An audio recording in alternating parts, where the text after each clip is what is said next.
పెళ్లి అయ్యాక కంపారిజన్ లేకపోతున్నారు. నా బాయ్ ఫ్రెండ్ బాగా చేసిందా, ఇప్పుడు నా భర్త బాగా చేస్తలేడు. నా గర్ల్ ఫ్రెండ్ బాగుండే, ఇప్పుడు నా భార్య బాగలేదు.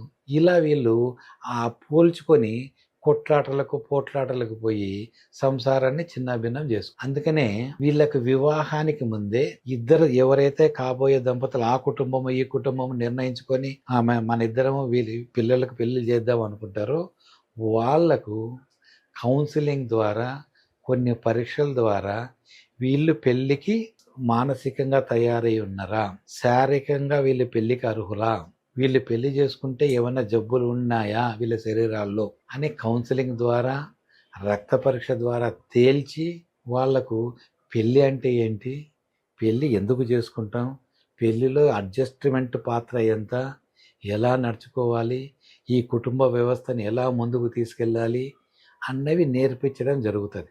అందుకని pre marital counselling, pre marital testing అనేది చాలా మంచిది.